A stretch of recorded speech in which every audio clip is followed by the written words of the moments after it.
अस्सलाम वालेकुम जी। सबसे पहले मैं आप लोगों का बहुत ज़्यादा शुक्रिया अदा करना चाहती हूँ। जिस तरह कमेंट्स में आप मेरी हौसला अफजाई करते हैं और मेरी रेसिपीज को पसंद करते हैं। आज मैं बनाने लगी हूँ चिकन ग्रेवी बहुत इजी तरीके के साथ, और इस दुआ के साथ हम इसको बनाना शुरू करते हैं कि जहाँ रहें हंसते रहें और हंसाते रहें। चलिए जिसे मिलके बनाते हैं।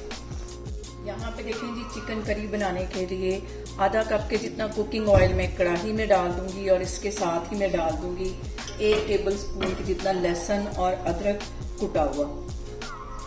1 मिनट के लिए इसको अच्छी तरह फ्राई करना ऑयल में। यहाँ पे देखें जी, लहसुन और अदरक को फ्राई होते तकरीबन 1 मिनट हो गया है। अब इसके अंदर मैं डाल दूंगी आधा किलो के जितना चिकन। चिकन डालने के बाद इसको हम अच्छी तरह फ्राई करेंगे। यहाँ पे देखेंगे चिकन को फ्राई होते तकरीबन 2 से 3 मिनट हो गए। 1 टीस्पून इसमें मैं डाल दूंगी कुटा हुआ सूखा धनिया। 1 टीस्पून इसमें चला जाएगा नमक का, साथ इसके चला जाएगा 1 टीस्पून के करीब जीरा। ये सारी चीजें डालने के बाद अच्छी तरह हम इसको कर लेंगे मिक्स। और यहाँ पे मैंने ले लिए 2 टमाटर बड़े साइज के। 1 टमाटर की मैं 2 हिस्से कर दूंगी और इसको इस तरह उल्टा रख दूंगी। इसको इस तरह रखने के बाद फ्लेम यहाँ पे मैं बिल्कुल लो कर दूंगी और इसको कर दूंगी कवर 5 मिनट के लिए। फिर मैं आपको 5 मिनट के बाद दिखाती हूँ। यहाँ पे देखें जी, चिकन को कवर करके रखे हुए मुझे 5 मिनट हो गए, और आप यहाँ से टमाटर के जो छिलके हैं वो इजीली रिमूव हो जाएंगे। ये सारे छिलके मैं उतार देती हूँ। और अब हम करेंगे चिकन की भुनाई तकरीबन 5 मिनट के लिए अच्छी तरह। और यहाँ पे देखेंगे इसके अंदर मैं मजीद कुछ मसाले ऐड करती हूँ। आधा टीस्पून कुटी हुई काली मिर्च इसमें चली जाएगी। आधा टीस्पून इसमें चली जाएगी कुटी हुई रेड मिर्च। आधा ही टीस्पून इसमें पिसी हुई रेड मिर्च चली जाएगी। 1 चुटकी से थोड़ी सी ज्यादा ये हल्दी है, ये इसमें चली जाएगी।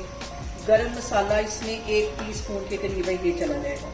ये सारे मसाले डालने के बाद अब हम यहाँ पे इसकी करेंगे 5 से 7 मिनट के लिए अच्छी तरह भुनाई। और यहाँ पे देखें जी, पानी का छींटा दे दे के हम इसकी भुनाई करेंगे ताकि हमारा जो मसाला है वो जले। यहाँ पे देखें जी, चिकन को भूनते हुए मुझे तकरीबन 5 मिनट हो गए हैं। अब इसके अंदर मैं डाल दूंगी आधा कप के जितना दही, और इसके अंदर मैंने मलाई भी मिक्स की हुई थी। ये दोनों चीजें इसमें चली जाएंगी। इससे जो टेस्ट है वो बहुत मजे का हो जाएगा। और यहाँ पे देखें जी, चिकन को भूनते हुए मुझे तकरीबन 15 मिनट हो गए, और आप इसकी ग्रेवी का कलर देखिए कितना जबरदस्त इसका कलर आया है, और कलर से ज्यादा ये टेस्टी है। बहुत मजे की ये बनती, बहुत इजी तरीके के साथ। और अब यहाँ पे मैं इसमें डाल दूंगी थोड़ा सा कटा हुआ सब्ज धनिया और 2 सब्ज मिर्चें लंबाई में कटी हुई। यहाँ पे देखिए जी, मजेदार सी हमारी चिकन ग्रेवी बन के तैयार हो गई है। आप इसे मेरे तरीके से बनाएं और मुझे कमेंट्स में बताएं कि आपको मेरी वीडियोस, मेरी रेसिपीज कैसी लगती हैं। और मेरी वीडियोस को ज्यादा से ज्यादा शेयर करें और मुझे सब्सक्राइब करें, और अपना बहुत सारा ख्याल रखें। इंशाल्लाह ताला मैं एक और वीडियो में आपके सामने आऊंगी। अल्लाह हाफिज।